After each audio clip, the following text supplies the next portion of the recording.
Praise the Lord. जय मसीह। प्रिय भाई बहन और पिता, ईश्वर पिता ने आप लोगों को अच्छी से संभाल रखा है। और आज का विषय जो है, बोझ से दबे हुए पवित्र शास्त्र का जिसको समझ नहीं है वो वचन है।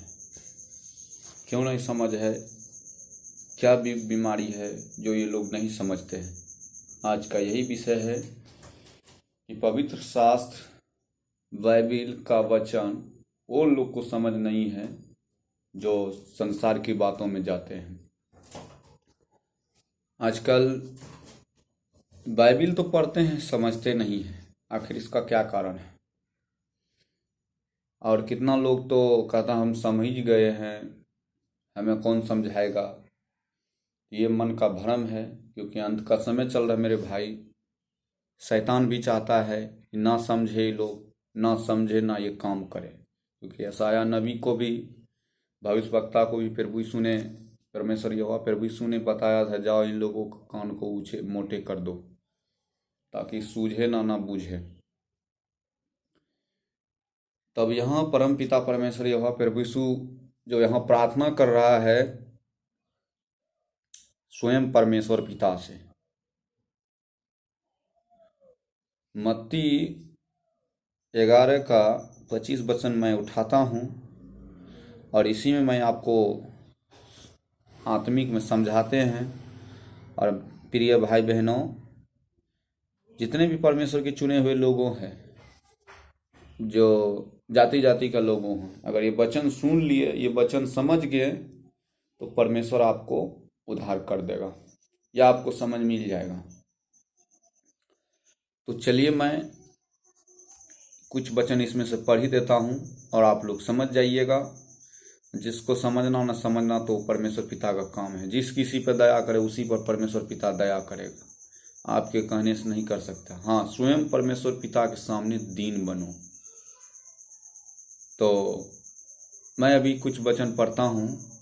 उसी समय यीशु ने कहा, हे पिता, स्वर्ग और पृथ्वी के पिता प्रभु, मैं तेरा धन्यवाद करता हूँ कि तूने इन बातों को ज्ञानियों और समझदारों से छिपा रखा और बालकों पर प्रकट किया है। यहाँ देखिए, स्वयं मेरा परमेश्वर यहोवा प्रभु यीशु प्रार्थना कर रहा है एक परमात्मा प्रभु से। परमेश्वर यहोवा प्रभु यीशु खुद प्रार्थना कर रहा पिता से। उसी समय यीशु ने कहा, किनसे कहा? स्वयं परमेश्वर यहोवा प्रभु यीशु से, हे पिता, स्वर्ग और पृथ्वी का प्रभु, मैं तेरा धन्यवाद करता हूँ कि तूने इन बातों को ज्ञानियों और समझदारों से छिपा रखा और बालकों पे प्रकट किया। ये बालक कौन है? जो परमेश्वर के सामने दीन बनता, चाहे बूढ़ा, चाहे स्त्री हो, चाहे पुरुष हो, बच्चे हो, बच्ची हो, चाहे बूढ़ी हो, बूढ़ा हो, चाहे जवान हो, प्रभु यीशु के सामने वो बालक ही होता है। ये जो अपने आप को कहता है कि हम बहुत बड़ा ये है, हम इतना साल से चर्च जाते हैं, हम इतना साल से सेवा, हमको क्या सिखाएगा? तो ये लोग को परमेश्वर समझ नहीं दे सकता, जो अपने आप को घमंड है। परमेश्वर कहता स्वयं को दीन बनो। रात मैंने एक सिस्टर को समझाया तो रोने लगे। अब बोला कि हैं हम पास्टर से बात। मेरे भाई बहन, किसी पास्टर के पीछे मत चलो, ठीक है ना? ये बहाना जो कर रहे हो आप पास्टर के पीछे चलने, तो छोड़ दो। बाइबिल है, बाइबिल पढ़ो, परमेश्वर पिता से प्रार्थना करो। जो भी टूटी फूटी होता है आप प्रार्थना करो, प्रार्थना करो।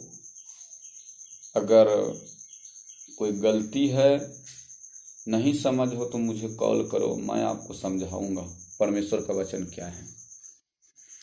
आगे देखिए क्या लिखा है। हाँ, हे पिता, क्योंकि तुझे यही अच्छा लगा। अब देखिए कितनी अच्छी बात बोल रहा स्वयं मेरा परमेश्वर यहोवा प्रभु से। हाँ, तुझे हे पिता यही अच्छा लगा, क्योंकि परमेश्वर ने स्वयं अनाथ, कंगाल, दीन, विधवा को चुना है, जो उनके इच्छा पे चलता है, उन्हीं को समझ बुद्धि देता है। इसीलिए मैं और आगे पढ़ता, मेरे पिता ने मुझे सब कुछ सौंपा है, मेरे पिता ने मुझे सब कुछ सौंपा है। डायरेक्ट जो है आपको परमेश्वर नहीं आएगा, परमेश्वर अपने दूतों के द्वारा आपको समझाएगा। उन्हीं को दिया गया बाइबिल है, बाइबिल पढ़ के आपको हर चीज बताया जाता है, क्योंकि लिखा एक एक वचन परमेश्वर का वचन दुधारी तलवार है मेरे भाई।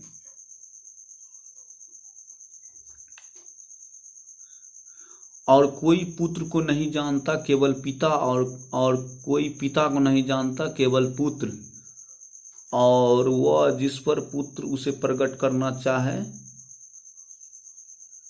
उसी पर कर सकता है। आत्मा और परमात्मा दोनों ही जानता है। जब आप कोई गलत काम करते तो मेरी आपका आत्मा गवाही देता है, मेरी आत्मा गवाही देता है। पुत्र को ही सौंपा गया है। अभी जैसे मान लीजिए अभी लॉकडाउन चल रहा है, इसमें किसको सौंपा गया? इसमें पुलिस वाले को सौंपा गया, तुम इसका ठीक करो। नहीं मारता तो मारता है लोगों को, अगर नहीं सुनता इंसान तो पुलिस वाला मार के जेल भी कर देता है, थाना भी 2 घंटा बंद कर। तो जो भी कानून बनता है वो परमेश्वर की तरफ से, जो भी सरकार को निर्णय लेता है सोच समझ के, तो उस परमेश्वर की तरफ से।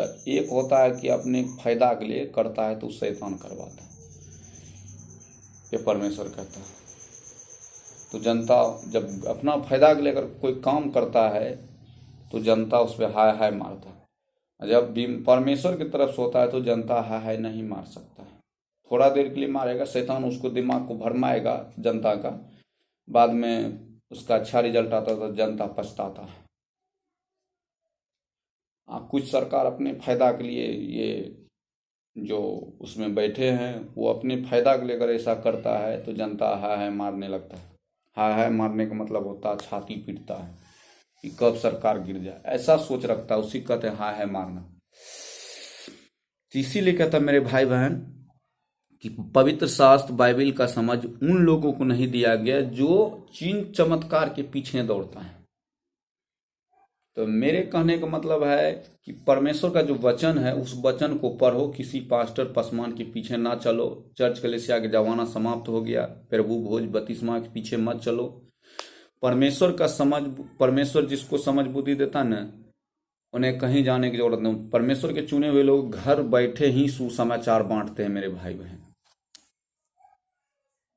और मैं आशा करता हूं कई भाई बहन इस बातों को फॉलो करेंगे, और हमारे पिता प्रभु यीशु आपके घर, आपके परिवार पर अनुग्रह दया होती रही। आमीन। जय मसीह।